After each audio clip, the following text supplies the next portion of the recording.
Hello friends, welcome to modulation. मेरा नाम है रजनीश और बच्चों एंशिएंट इंडिया के इस लेक्चर में आज हम देखने वाले हैं इंडस वैली सिविलाइजेशन के बारे में। मैंने आपको रोड मैप दिया था। रोड मैप में मैंने आपको चीज़ें क्लियर करी थी कि प्री हिस्टोरिक पीरियड के बारे में पढ़ना है, फिर इंडस वैली के बारे में, वैदिक पीरियड के बारे में, ठीक है। और मैंने ये बताया था क्लियरली कि आपको क्या करना है, आपको आपकी रेंज बढ़ानी है।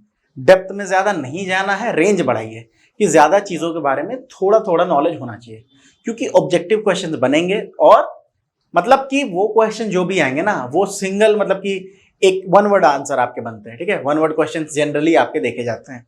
स्टेटमेंट बेस्ड क्वेश्चन ज़्यादा मतलब होते तो नहीं, अभी तक तो नहीं देखा गया, बट अगर आए भी तो एक क्वेश्चन ज़्यादा, ठीक है।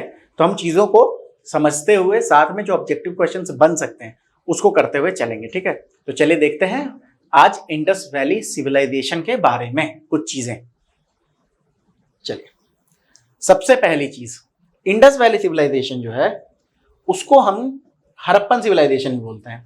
It is also called Harappan civilisation because क्या रीजन क्या है, देखिए मैंने लिखा है ना Harappan civilisation, Indus valley civilisation, और जो सबसे इंपॉर्टेंट चीज है वो है टाइम पीरियड। थोड़ा कंफ्यूजन रहता है बट मोर और लेस यही माना जाता है 3500 टू 1500 बीसी। बीसी मैंने आपको बताया था ना कि अगर मैं आपको एक बार और समझा दूं, अगर इसको आप इस लाइन को देखें, इस लाइन में सपोज करें ये अभी 2023 है और इसको ओपन एंडेड रखते हैं, क्योंकि ये तो हमें पता नहीं है कि क्लोज कहीं 4.6 बिलियन ईयर्स अगो अगर रखेंगे इसको, बिकॉज अर्थ के फॉर्मेशन के टाइम, फिर भी इसको ओपन एंडेड रखते हैं। एक टाइम ये है, यहां पे ये क्या है 2023 एडी। एडी मींस एनो डोमिनी, याद रखेंगे इस चीज को, एनो डोमिनी कहते हैं इसको। फुल फॉर्म पूछ सकते हैं तो ध्यान में रखेंगे, एनो डोमिनी। आफ्टर डेथ बहुत लोग बोल देते हैं बट ऐसा नहीं है। ये फर्स्ट एडी आया होगा ना, कभी ना कभी तो फर्स्ट एडी आया होगा। उसके पहले का जो पीरियड है उससे ये जो पीरियड है ना, इसे हम बिफोर क्राइस्ट एरा बोलते हैं। क्या बोलते हैं इसे? बीसी, मतलब बिफोर क्राइस्ट।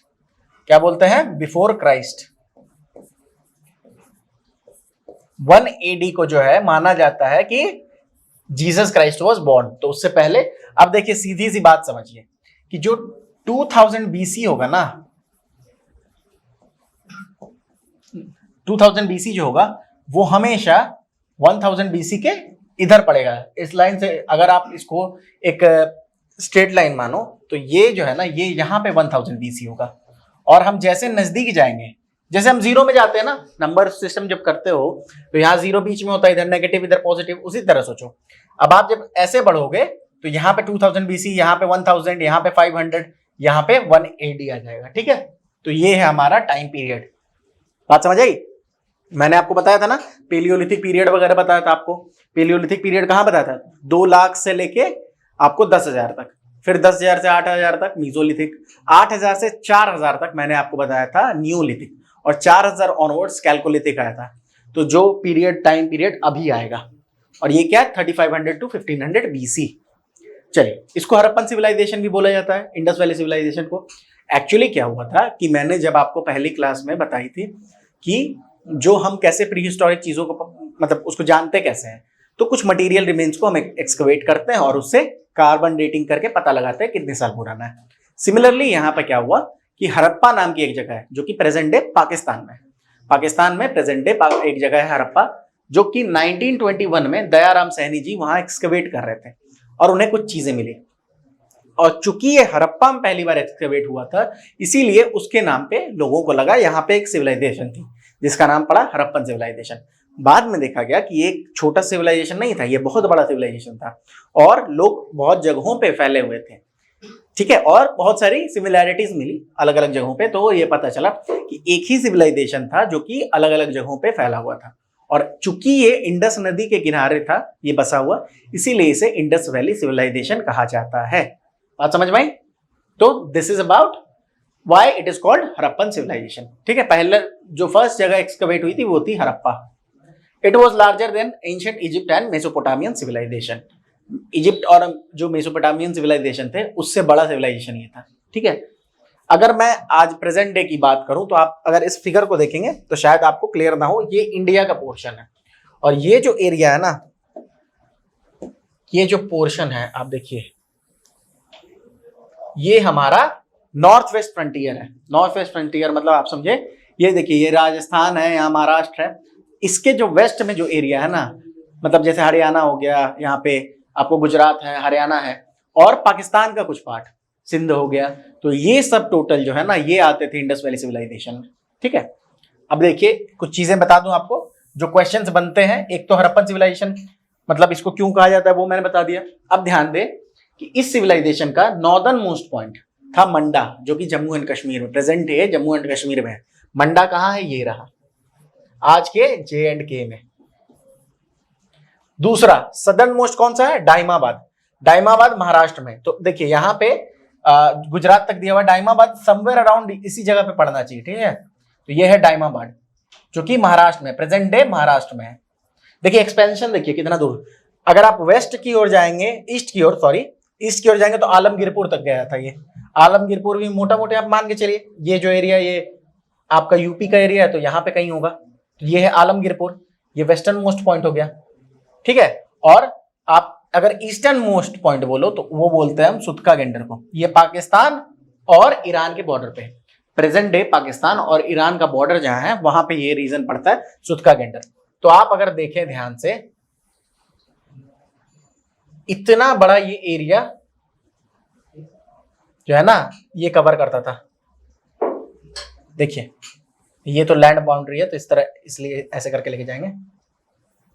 इतने बड़े एरिया में, इतने बड़े रीजन में ये फैला हुआ था। It was in the north western portion of India, present day Indian सब कॉन्टिनेंट। ये तभी इंडिया का डिवीजन हुआ नहीं था, हमारा तो 1947 में हुआ। तो इंडियन सब कॉन्टिनेंट जो है ना, जिसके पार्ट में इंडिया, पाकिस्तान, बांग्लादेश, श्रीलंका, नेपाल सब आते हैं, तो ये इंडियन सब कॉन्टिनेंट के मोस्टली नॉर्थ वेस्टर्न पार्ट में ये फ्लरिश करा था इस सिविलाइजेशन में। ठीक है, तो ये था आपका सिविलाइजेशन के बारे में, ये याद रखेंगे चारों पॉइंट्स को। अब देखते हैं नेक्स्ट चीज।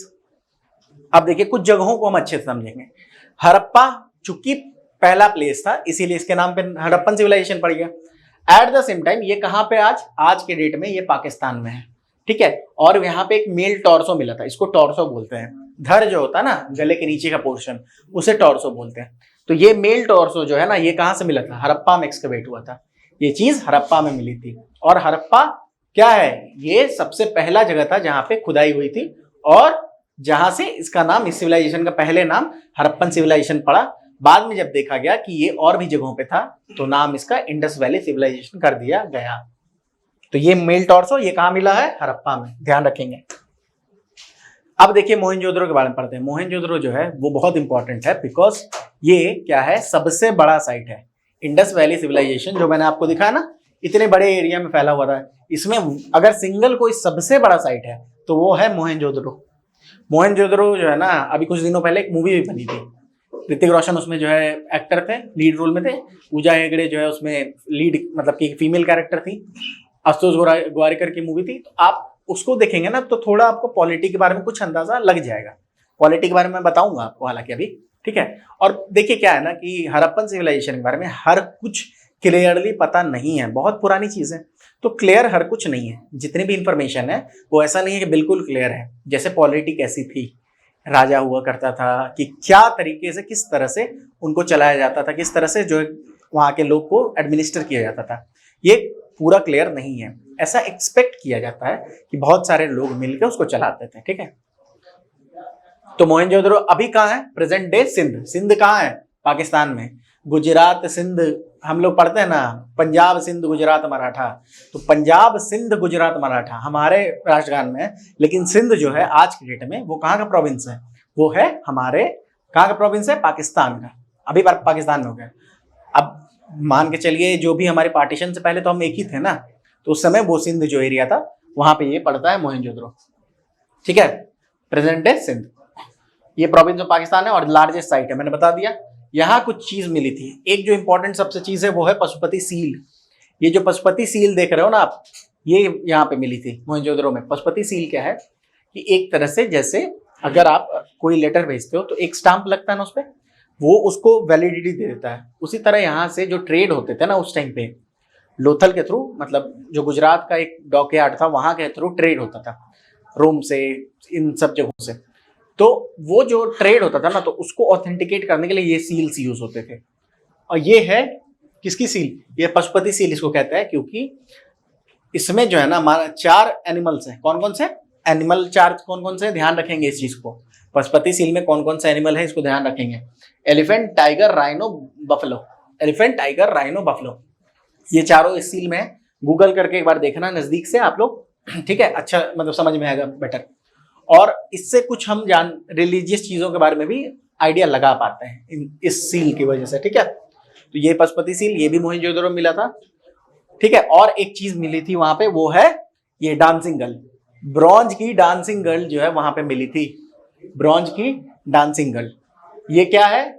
इसको, इस पोजीशन को त्रिभंग पोजीशन कहते हैं, ठीक है? त्रिभंग पोजीशन बोलते हैं। और ये भी वहीं से मोहनजोदड़ो से मिली थी। मोहनजोदड़ो बहुत इंपॉर्टेंट हो जाता है।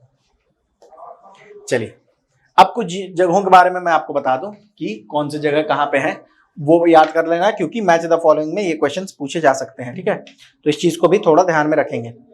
तो सबसे पहला जगह जो है वो क्या है? सबसे पहला जगह हमारा है चनूदरो। चनूदरो कहाँ पड़ता है? प्रेजेंट डे सिंध में। देखिए, आप ना एक लिस्ट बना सकते हैं, सिंध के लिए अलग से कर लिया आपने। अब उसके बाद गुजरात के लिए करेंगे। तो गुजरात में लोथल, धोलावीरा और धोलावीरा पड़ता था, ठीक है? गुजरात में लोथल और धोलावीरा कहाँ था? गुजरात में। हाँ, लोथल बहुत इंपॉर्टेंट है बिकॉज ये देखिए, लोथल को ध्यान से देखिए एक बार। लोथल देखें कहाँ पे है? लोथल जो है ना वो यहाँ पे है, ये देखिए, ये डॉकयार्ड था, ठीक है? ये नेवल ट्रेड पॉइंट था, बहुत इंपॉर्टेंट इसीलिए हो जाता है कि यहाँ से शिप्स जो है ट्रेड करती थी, शिप्स के थ्रू ट्रेड यहीं से होता था, लोथल से। अब प्रेजेंट डे कहाँ है वो? प्रेजेंट डे हमारे गुजरात में पड़ता है, ठीक है? चलिए, अब देखिए, लोथल मैंने बता दिया, धोलावीरा भी गुजरात में पड़ता है। ये जगहों का नाम आपको याद करना पड़ेगा कि कहाँ पे कौन सा जगह पड़ता था, ये आपको पता करना होगा, ठीक है? और एक बता दे रहा हूं, धोलावीरा और लोथल, और एक याद रख लेंगे आप, रंगपुर।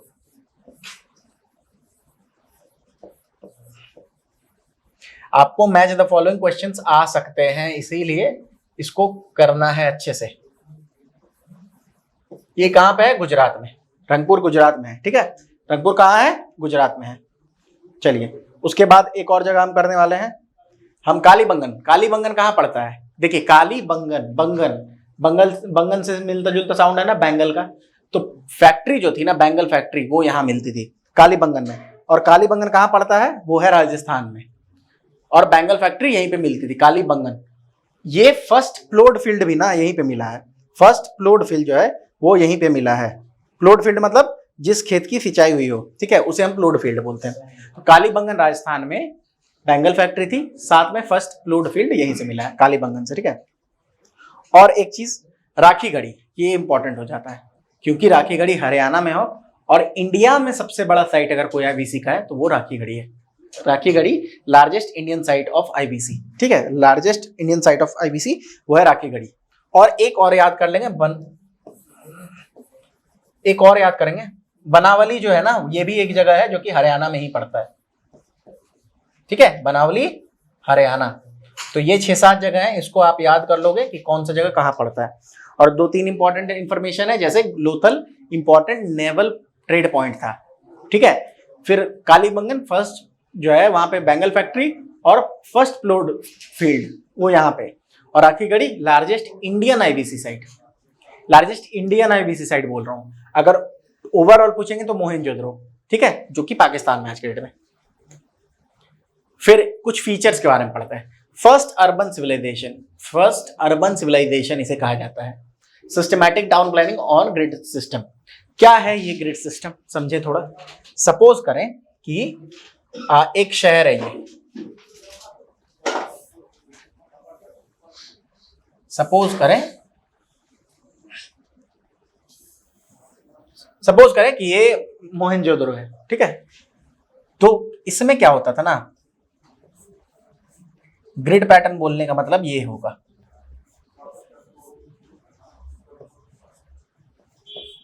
मैं आपको एक एग्जांपल दे रहा हूं, ठीक है, समझने की कोशिश करेंगे। ग्रिड पैटर्न ये होता है। इसमें क्या होता था ना कि जैसे ये है आपका मोहनजोदड़ो, एक मान के चलिए एक एरिया है, आईबीसी का एक साइट है, वहां पे ये मेन रोड्स हुआ करते थे। ये जो रोड्स है ना, ये जो है, ये जो पैसेज आपको दिख रहा है, ये मेन रोड्स हुआ करते थे, और साथ में हर एक मेन रोड के साथ आपको गली दिखती थी, ये गली थी। तो ये है ग्रिड पैटर्न। सोचिए अभी अगर आप एट प्रेजेंट भी देखेंगे ना, तो इतना ज्यादा सिस्टमैटिक टाउन प्लानिंग इंडिया में नहीं है, सीधी सी बात है। और इस तरह से ग्रिड पैटर्न पे वहां पे टाउन प्लानिंग होती थी, ठीक है। ये है ग्रिड पैटर्न की, इसीलिए अर्बन सिविलाइजेशन भी बोलते हैं।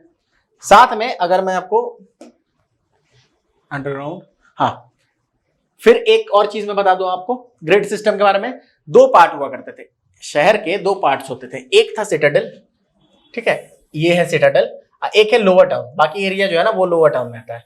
सिटाडेल और लोअर टाउन का मतलब क्या हुआ कि जैसे ये शहर है ना, एक एरिया एलिवेटेड टॉप पे होता था, ऊपर होता था थोड़ा, और बाकी जो लोअर सिटी में वर्कमैन रहते थे, नॉर्मल लोग। और सिटाडेल में जो इंपॉर्टेंट जो पोस्ट पे लोग थे, जो कि पॉलिटिकली इन्फ्लुएंस्ड लोग थे, जिनके पास पैसे ज्यादा थे, वो लोग सिटाडेल में रहते थे, अपर एरिया में, ठीक है। और लोअर एरिया में वर्किंग क्लास लोग रहते थे। ये डिवीजन किया हुआ था वहां पे। सिटाडेल में बहुत सारी चीजें मिलती थी, जैसे द ग्रेट बाथ, ठीक है, जो फूड ग्रैनरीज, बहुत बड़े बड़े फूड ग्रैनरीज थे वहां पे। और ग्रेट बाथ याद रखेंगे, बहुत इंपॉर्टेंट हो जाता है। ग्रेट बाथ पूछ दे तो आईबीसी से कनेक्ट कर देना, इंडस वैली से। ग्रेट बाथ क्या था कि एक बहुत बड़ा एरिया था, मतलब 12 फुट बाय 12 फुट या कैसे कुछ ऐसा ही, बहुत बड़ा एरिया था। यहाँ पे ये स्विमिंग पूल टाइप से, यहाँ पे आप नहाने की सुविधा थी, आप आराम से जाइए नहाइए। और साथ में ना रूम्स बने हुए थे, यहाँ देख रहे हो, रूम्स बने हुए ताकि वहां पे कपड़े चेंज किए जा सके, या फिर जो औरतें हैं उनको, उनके लिए। तो ये था हमारा ग्रेट बाथ, ठीक है। अरे बहुत सारी चीजें हैं, आप यू विल बी मतलब अमेज्ड टू नो कि आज भी लोग सोचते हैं कि पिरामिड जो इतने पहले बने थे, आज के डेट में पॉसिबल नहीं है बना पाना, ठीक है, अभी नहीं बन पाएगा, वो इतना टफ है। तो ये सारी चीजें कभी कभी लोगों को कुछ थियरीज में लेके चली जाती है, कंस्पिरेसी थियरीज, कि पिरामिड्स को जो है एलियंस ने बनाया था। जैसे हमारे यहाँ जो मंदिर है, एक अजंता में जो मंदिर है, केव 16 जिसको बोलते हैं, वो एक सिंगल रॉक को काट के बना दिया गया था उस मंदिर को, ठीक है। उसके बारे में बहुत सारी बातें हैं कि ये कैसे पॉसिबल है, इतने बड़े रॉक को आज के डेट में नहीं काट पाओगे आप, लेकिन उस समय लोगों ने काट दिया था, सोचिए। तो ये सारी चीजें ना बहुत अमेजिंग चीजें हैं, सोच के देखिए ना। आज से मतलब 3-4 हजार 5 हजार साल पहले लोग ऐसे थे कि जो इस तरह के कारनामे कर ले रहे थे, सोच पा रहे थे, और अब नहीं हो पाएगा, जबकि आपके पास इतनी सारी टेक्निक्स अवेलेबल है। तो ये है अर्बन सिविलाइजेशन, मैंने बताया आपको। अब आते back to this use of burnt bricks in construction में जो घर वगैरह बनते थे, सिंगल स्टोरी बिल्डिंग ज्यादा बनते थे, और बर्न्ड ब्रिक्स का यूज किया जाता था। बर्न्ड ब्रिक्स कहने का मतलब आज के भी डेट में जो आप अगर ईटा जो जहां पे बनती है ना, ईट बनती है भट्टे में, उसको ईट भट्टा बोलते हैं। वहां पे क्या किया जाता है, मिट्टी को एक सांचे में डाल के और भट्टी के अंदर में डाल दिया जाता है, जो यहाँ बहुत ज्यादा आग होती है, और वो पक के जो है लाल होके निकल जाते हैं। तो ये हमारा आज का ईट ऐसे ही बनता है। उसी तरह से इनके पास भी कोई टेक्नोलॉजी थी जिससे ये बर्न्ड ब्रिक्स को यूज करते थे। अब एग्जैक्टली एज इट इज नहीं बोल सकते हो कि आज की ब्रिक की तरह ही सेम थे, लेकिन थोड़े डिफरेंसेस थे, लेकिन वो भी बर्न्ड ब्रिक्स यूज करते थे। अंडरग्राउंड ड्रेनेज सिस्टम, हर घर के नीचे से एक ड्रेनेज सिस्टम का पैटर्न बना हुआ था, वहां अंडरग्राउंड थी पूरी ड्रेनेज सिस्टम, ठीक है। आप दिल्ली में अगर आओगे तो देखोगे कि रोड जो है ना खोद देते हैं कभी भी ड्रेनेज सिस्टम को ठीक करने के लिए। वहां पे उतने साल पहले वो इस तरह से उन्होंने प्लान किया था कि ड्रेनेज सिस्टम वगैरह सब कुछ सही चले, इसके लिए अंडरग्राउंड ड्रेनेज सिस्टम उन्होंने तैयार की थी। फिर एक पॉटरी के बारे में बहुत इंपॉर्टेंट है कि red and black pottery use होती थी, याद रखेंगे। रेड एंड ब्लैक पॉटरी पूछ देंगे इंडस वैली सिविलाइजेशन की, ब्लैक कलर की पॉट होती थी, ठीक है, और उस पर रेड से पेंटिंग की हुई होती थी, इसे रेड एंड ब्लैक पॉटरी कहते हैं। सील एंड स्क्रिप्ट जो है पिक्टोग्राफिक है। अब पिक्टोग्राफिक क्या होता है, देखिए, सील तो मैंने आपको दिखा दिया, सील में देखिए आप पिक्चर्स बने हुए ना, यही होता पिक्टोग्राफिक। स्क्रिप्ट पिक्टोग्राफिक का मतलब क्या हुआ, स्क्रिप्ट पहले जानते, स्क्रिप्ट होता क्या है। जैसे मैंने आपको एक चीज बताई, ठीक है, एक चीज ध्यान दे, स्क्रिप्ट क्या होती है, कोई भी लैंग्वेज को जिस सिंबल्स के थ्रू समझा जाता है, लिखेंगे जिसके, और वो सिंबल्स जो है जिससे हम पढ़ पाते हैं उसको स्क्रिप्ट कह देते हैं। जैसे अगर मैं लिखूं आई एम रजनीश।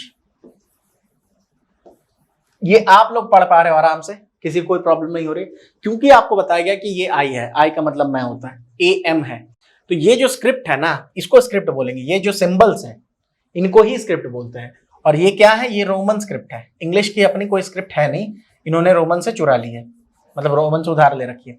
हिंदी की अपनी है, ठीक है, हिंदी की अपनी स्क्रिप्ट है, ठीक है, जैसे जिसको देवनागरी स्क्रिप्ट बोलते हैं। जैसे अगर लिखूं मैं खाना खा चुका, ये देखिए, अब ये जो है ना, ये हिंदी की स्क्रिप्ट है। उसी तरह उर्दू में जो है उसकी स्क्रिप्ट अलग है, अरबिक स्क्रिप्ट है उसकी। फिर उसके बाद आपको गुरुमुखी अलग स्क्रिप्ट है, जो कि जिसमें ये लिखते हैं हम, पंजाबी लिखते हैं। तो ये है स्क्रिप्ट। अब उस समय में क्या होता था ना कि स्क्रिप्ट जो थी ना, स्क्रिप्ट जो थी वहां पे मतलब बहुत सारे जगहों पर जो चीजें मिली हैं उससे पता चला कि वो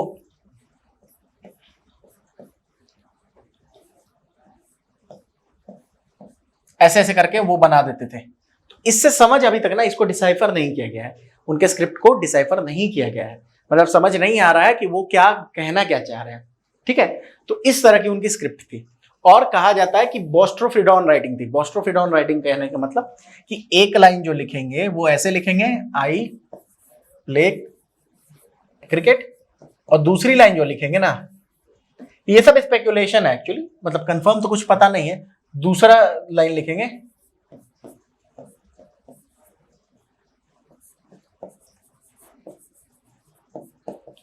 तो पहला लाइन ऐसे, फिर दूसरा लाइन ऐसे, फिर पहला लाइन, तीसरा ऐसे, फिर चौथा ऐसे। ये है बोस्ट्रोफिडॉन राइटिंग, ठीक है। तो इस तरह की उनकी स्क्रिप्ट मानी जाती है कि ऐसी है। अब आप सोच रहे होगे अच्छा सर ये पता कैसे चला कि ये ऐसा है? तो देखिए एक चीज बता दूं मैं आपको, जब भी आप लिखते हो तो आप ध्यान दोगे कि आपके जो पहले आप देखो राइट टू लेफ्ट कैसे पता चला। तो ये सीधी सी बात है ना कि जो पहला पोर्शन होगा, आप जब बहुत ज्यादा देख लोगे ना तो समझ आएगा कि पहला पोर्शन आराम से लिखा गया। लास्ट में जाते जाते कभी कभी नहीं होता, हम छोटा छोटा लिख देते हैं, तो समझ आ रहा है कि ये इधर से इधर की ओर बढ़ रहा होगा। फिर सिमिलरली वही चीज यहां नोटिस की गई है, ठीक है। चलिए, हाँ, तो मैंने बताया आपको स्क्रिप्ट जो है वो पिक्टोग्राफिक थी और अभी तक उसको डिसाइफर नहीं किया गया है, ओके। उसके बाद domestication of animals. Horse was not known to them and neither was iron. Horse नहीं उनको पता था और nor neither was iron, iron भी उनको पता नहीं था, आयरन के बारे में भी वो नहीं जानते थे। हॉर्स और आयरन के बारे में इंडस वैली सिविलाइजेशन के लोगों को नहीं पता था, ठीक है। जेबू वॉज द मेन कैटल। जेबू जो है वो मेन कैटल था। वो लोग जो है ना स्टोन्स का यूज करते थे, कॉपर का यूज करते थे, ब्रॉन्ज का यूज करते थे, ठीक है। ये जैसे मैंने आपको दिखाया था एक फोटो, ये देखिए, ये क्या है? ये ब्रॉन्ज डांसिंग गर्ल है, ब्रॉन्ज डांसिंग गर्ल। चलिए, ठीक है। अब देखिए जेबू वॉज द मेन कैटल, ये है जेबू, मतलब हम्ड जो काव होती है ना उसको जेबू बोलते हैं। तो ये उनका मेन कैटल हुआ करता था पहले। अब डिक्लाइन के बारे में थोड़ी बात कर लें। डिक्लाइन का कुछ देखिए, एक्चुअली कहना है कि डिक्लाइन के बारे में भी पता नहीं है ज्यादा, ठीक है। 2000 बीसी के बाद धीरे धीरे डिक्लाइन होना स्टार्ट हुआ, और डिक्लाइन के जो रीजंस है ना, exact reasons can not be ascertained with certitude, confirm नहीं बताया जाता कि दीज वर द रीजंस। कुछ प्रोबेबल रीजंस माने जाते हैं, जैसे डिक्लाइन इन सॉइल फर्टिलिटी, कि सॉइल जो है वो इनफर्टाइल हो गई थी, वहां कुछ उग नहीं रहा था। अब उगेगा नहीं तो सीधी सी बात है अकाल पड़ेगा, अकाल पड़ने के बाद लोग धीरे धीरे मर जाएंगे। तो ये एक रीजन हो सकता है, ये माना जाता है, this can be one of the reasons, ठीक है। फिर डिप्रेशन इन लैंड, जमीन धंस गई थी, ठीक है, कुछ भी हो सकता है, अब एस्ट्रॉइड टकरा गया, चाहे कुछ भी हो गए इसके कारण, तो depression in land. Aryan invasion, ये एक थियरी है, बताऊंगा इसके बारे में भी, कि बोला जाता है आर्यन लोग जो थे वो यूरोप से आए थे और सेंट्रल एशिया के थ्रू, मतलब ईरान के थ्रू वो इंडिया में पंजाब सिंध के एरिया में आए और उन्होंने इनसे लड़ाई करी और इनको मार के खत्म कर दिया। तो एक ये माना जाता है। और एक थियरी है कि फ्रीक्वेंट फ्लड्स आए थे और अर्थक्वेक, बहुत ज्यादा फ्लड्स अर्थक्वेक आए थे। ये सारे प्रोबेबल रीजंस है, प्रोबेबल, कंफर्म नहीं है, प्रोबेबल रीजंस है। बट मोस्ट एक्सेप्टेबल रीजन जो है वो है इकोलॉजिकल इम्बैलेंस। इकोलॉजिकल इम्बैलेंस क्या होता है कि जब नेचर जो है ना वो कुछ ऐसा कर दे कि अगर मतलब ये ह्यूमन कारण भी हो सकते हैं और नॉन ह्यूमन कारण भी हो सकते हैं, ठीक है, कि इकोलॉजी में कुछ चेंजेस आ जाए, जैसे मान के चले कि वही जो अर्थक्वेक वगैरह आ गए, फ्लड्स आ गए, अब डिफॉरेस्टेशन की वजह से हो गया, ठीक है, कैलामिटीज कुछ आ गई, ग्लोबल वार्मिंग हो गई, क्लाइमेट चेंज हो गया, इन सब कारणों से भी ये हुआ होगा। These are the probable causes, ठीक है, इनको बोला जाता है प्रोबेबल कॉजेज ऑफ इसका, ठीक है। तो ये आपको इससे ज्यादा जानना नहीं है इसके बारे में, ठीक है, you don't have to know much about, मतलब इससे ज्यादा जानने की जरूरत आपको नहीं है। This was about IVC. हमने क्या क्या कवर करा अभी तक?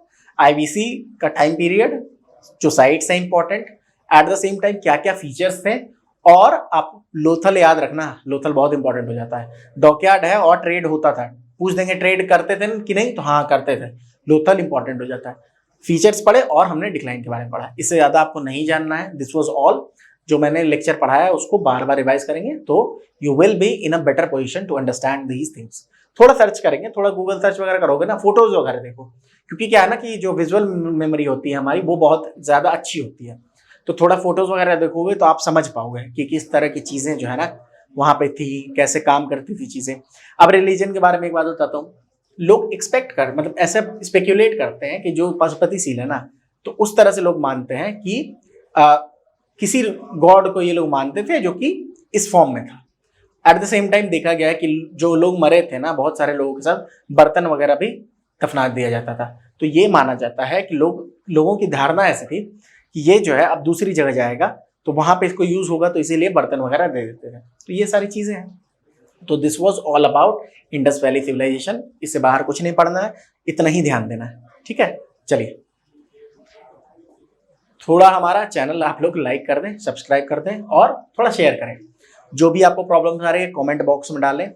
मॉड्यूलेशन 2.0 को ऐप को डाउनलोड करें, वहां पे आपको कोर्स की जानकारी मिल जाएगी। हमने कोर्स को बहुत अच्छे से आपके लिए क्यूरेट किया है, डिजाइन किया है, ताकि चीजें आपके लिए और कहीं से आपको जरूरत ना पड़े, बुक्स की भी अलग से जरूरत ना पड़े, अगर आप हमारे कोर्सेज को स्ट्रिक्टली फॉलो करोगे तो, ठीक है। बहुत अच्छे से उसको डिजाइन करा गया सिर्फ आपके लिए।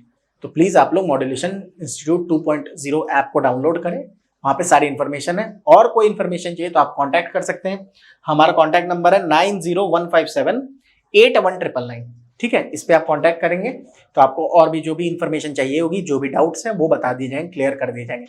Eight the same time modulation CUET 2024 करके हमारा चैनल है टेलीग्राम पे, उसको ज्वाइन करें, वहां पे डेली अपडेट्स आपको मिल जाएंगे। कम्युनिटी पोस्ट पे हम क्वेश्चंस वगैरह भी डालते हैं, उनको भी प्लीज आंसर करें, ताकि आपको नई नई चीजें रोज सीखने को मिले, ठीक है। और कोई भी इशू है तो feel free to write it in the comment box, ठीक है। तो चलिए मिलते हैं फिर नेक्स्ट वीडियो में। Till then take care and keep on revising things.